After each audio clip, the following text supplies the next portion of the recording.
Definitivamente te has parado en un puerto, has visto pasar un enorme barco portacontenedores y has dicho algo como, flota por la distribución del peso, sintiéndote bastante bien con esa respuesta. Luego alguien te pidió que explicaras lo que eso realmente significa y no supiste qué decir. Aquí está el asunto. Ese barco no flota a pesar de ser pesado. Flota por la forma en que se utiliza ese peso. El fondo plano no es la opción perezosa ni la más obvia. Es una respuesta de ingeniería específica a un problema de física concreto, y una vez que lo ves, lo notarás en todas partes.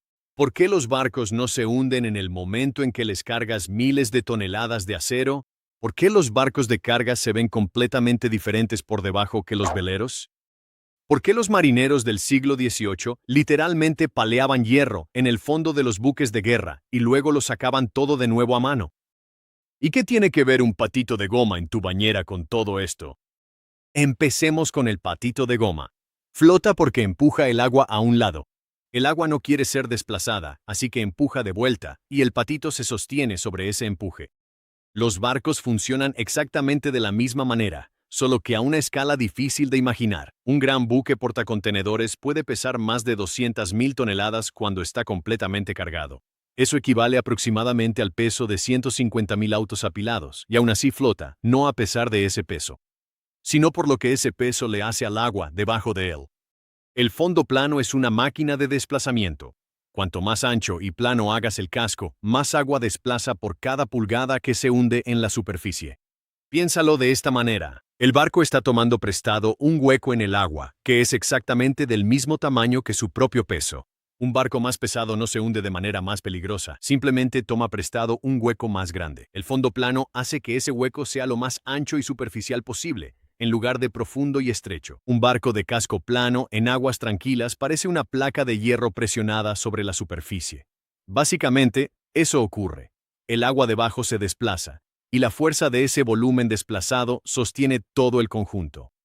La mayoría de la gente asume que el diseño plano es simplemente la opción más barata y básica, práctica pero no inteligente. Eso es al revés. Los cascos planos requieren una ingeniería precisa en torno a algo llamado altura metacéntrica. No necesitas memorizar ese término, pero aquí tienes lo que significa en un lenguaje sencillo. Es la lucha invisible que ocurre entre dos fuerzas en todo momento. La gravedad tira del barco directamente hacia abajo desde su centro. La flotabilidad empuja hacia arriba desde debajo de la línea de flotación. Cuando el barco se inclina hacia un lado, el fondo plano desplaza la fuerza de flotabilidad hacia afuera, como si dos brazos estabilizadores se desplegaran lateralmente justo en el momento en que se necesitan. El resultado es una tendencia a enderezarse por sí mismo. Cuanto más plano es el casco, más lucha por mantenerse nivelado. Cuanto más pesado es el barco, más le beneficia ese fondo plano, hasta cierto punto. Distribuye el peso sobre la mayor área posible de contacto con el agua. Eso no es simple. Eso es estar optimizado. Los ingenieros pasan meses haciendo cálculos antes de que se corte una sola pieza de acero para un nuevo diseño de casco. Y equivocarse ligeramente en la forma no significa que el barco se maneje mal. Significa que el barco se vuelca. Pero aquí está la parte que todos pasan por alto. Esa fuerza de autoenderezamiento solo funciona bien a bajas velocidades y en condiciones tranquilas. En el momento en que necesitas velocidad, el fondo plano se convierte en un problema serio. Un casco en forma de V, como el que ves en veleros y lanchas rápidas, corta el agua como una hoja de cuchillo. Atraviesa las olas en lugar de ser golpeado por ellas. Un casco plano a alta velocidad no corta nada. Recibe golpes repetidamente. De hecho, eso es un término real de ingeniería, pounding, golpeteo, y puede agrietar las soldaduras y dañar la estructura del casco con el tiempo. De la misma manera que golpear repetidamente la palma de tu mano contra el agua duele mucho más que cortarla primero con el canto. Un casco en V en aguas abiertas y agitadas es más cómodo, silencioso y rápido. Pero cuando está quieto, se inclina más fácilmente. Esa misma forma de cuchillo que corta las olas también crea una base estrecha con menos resistencia al vuelco lateral. Una barcaza de casco plano apenas se balancea cuando pasa la estela de una lancha rápida. Un velero se sacudirá y crujirá. También hay una tercera opción: el casco de fondo redondeado que se usaba en los antiguos barcos de vela de madera. Los cascos redondeados son excelentes en tormentas porque se enderezan solos después de un fuerte balanceo, pero en aguas tranquilas nunca dejan de moverse completamente. Intenta cargar mercancía frágil en algo que nunca deja de moverse ligeramente. Esta es la parte de la que nadie habla. No existe una forma de casco universalmente mejor. Cada diseño es una compensación entre estabilidad, velocidad, la profundidad a la que debe estar el barco en el agua y cuánto tiene que transportar. Los barcos de carga son lentos, pesados y necesitan entrar a puertos con una profundidad de agua limitada. El fondo plano gana siempre. Los veleros necesitan soportar condiciones oceánicas difíciles y navegar contra el viento. El casco en UV es el ganador. Históricamente, los buques de guerra necesitaban ser rápidos y estar fuertemente armados. Un casco completamente diferente. La forma del fondo de un barco es básicamente un resumen de para qué fue construido ese barco. Entonces, ¿quién descubrió todo esto y qué tan mal lo hicieron al principio? Los barcos de fondo plano existen desde hace unos 5.000 años. Los antiguos egipcios los usaban en el Nilo para transportar piedra para las pirámides, pero durante la mayor parte de esa historia, nadie entendía realmente por qué funcionaban. Los diseñadores de barcos aprendían observando qué se hundía y copiando lo que no.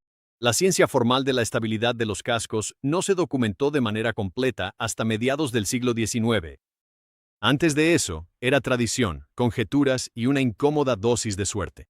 Aquí hay un detalle que realmente debería detenerte. En el siglo XVIII, los buques de guerra navales británicos se cargaban con cientos de toneladas de hierro y grava empacadas en el fondo del casco. A este material se le llamaba Kentledge y se usaba específicamente para evitar que los barcos volcaran. Como los diseñadores no entendían completamente cómo la forma del casco generaba estabilidad por sí sola, compensaban a la fuerza bruta. Simplemente hacían el fondo más pesado, y cada vez que uno de esos barcos necesitaba reparaciones o ser reacondicionado, los marineros tenían que sacar todo ese hierro y grava a mano, pala por pala. Luego, cuando el trabajo terminaba, tenían que volver a meterlo todo. Algunos relatos sugieren que barcos de guerra individuales llevaban hasta 200 toneladas de este lastre muerto. Eso equivale aproximadamente al peso de 130 autos promedio sentados en el fondo sin hacer nada, excepto evitar que el barco se volcara. Eso hacía que los barcos fueran más lentos. Ocupaba espacio que podría haberse utilizado para transportar comida, municiones o suministros para la tripulación. Agotaba a los marineros al cargarlo y descargarlo, y aún así no era una solución completamente confiable porque no se entendía la física subyacente. Los barcos seguían volcando, los marineros seguían ahogándose, y nadie podía explicar completamente por qué. Hoy en día, la propia carga es el lastre. Los modernos barcos portacontenedores de casco plano se cargan utilizando planes de distribución de peso precisos, calculados antes de que el barco salga del puerto. Las cajas apiladas en la cubierta no son solo mercancías que se transportan, son estabilidad estructural. Cuando un barco portacontenedores viaja vacío, en realidad tiene que bombear agua de mar a tanques de lastre dedicados solo para mantenerse nivelado. El casco plano se vuelve peligrosamente inestable sin peso que lo presione hacia abajo. Fue diseñado para transportar algo, y sin esa carga, la física se desmorona. Has estado viendo esto toda tu vida, sin conectar los puntos. El ferry de Staten Island tiene un casco casi plano para poder atracar en aguas poco profundas en ambos extremos de su ruta. Un casco en B rozaría el fondo del puerto antes de llegar al muelle. Las barcazas fluviales tienen fondos planos específicamente para navegar ríos de solo 2 a 3 metros de profundidad, a los que los barcos oceánicos nunca podrían entrar. El bote pontón de cualquier lugar de alquiler en un lago es solo 2 tubos metálicos huecos con una cubierta plana atornillada encima. La lógica del fondo plano llevada a su forma más pura y literal.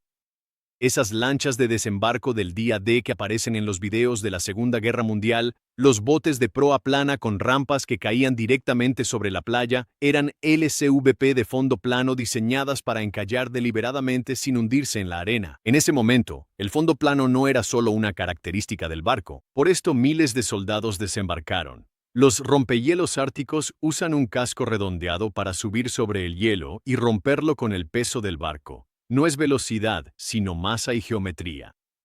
Tu canoa, que se tambaleaba de forma aterradora en cuanto cambiabas tu peso hacia un lado, es el mismo principio de altura metacéntrica en acción, solo que en una forma mucho menos indulgente y con casi ningún rango de autorrestitución. La postura amplia y baja de un luchador de sumo, con los pies separados, las caderas bajas y el centro de gravedad lo más cerca posible del suelo, se basa físicamente en el mismo principio que un barco de casco plano. Maximiza tu base. Haz que sea lo más difícil posible darte propina. Incluso los petroleros navegan visiblemente bajos en el agua, con solo unos pocos pies del casco asomando por encima de la superficie. Te estoy mostrando el fondo plano funcionando exactamente como se pretende, transportando una carga tan masiva que el hueco prestado en el agua es casi tan profundo como el propio casco.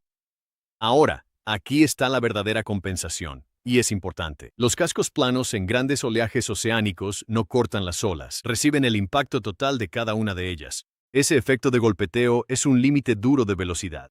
Simplemente no puedes empujar un barco de casco plano más allá de cierta velocidad sin terminar destrozando el casco tras años de uso.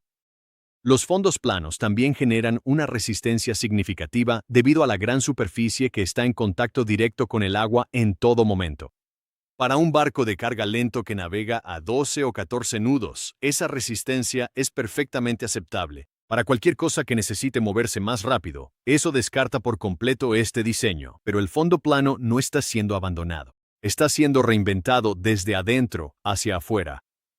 Algunos de los buques portacontenedores más nuevos ahora utilizan sistemas de lubricación por aire, bombeando millones de diminutas burbujas de aire de manera continua bajo el casco plano para crear una fina capa de baja fricción entre el acero y el agua.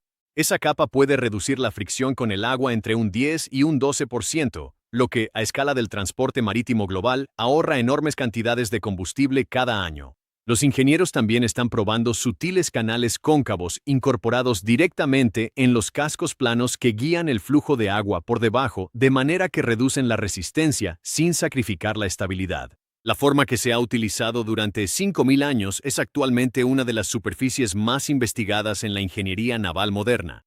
Problema antiguo, solución de vanguardia. Ese barco que viste deslizarse por el puerto no está luchando contra el agua, está aprovechándose de ella. Y lo ha estado haciendo desde mucho antes que cualquier tecnología que poseas. Pero esto es lo que realmente debería preocuparte ahora. Los submarinos no pueden usar nada de esto. Tienen que ser perfectamente redondos. Y la razón no tiene nada que ver con el agua. Tiene que ver con algo que aplastaría un casco de fondo plano como si fuera una lata de aluminio vacía. Eso es lo que veremos a continuación.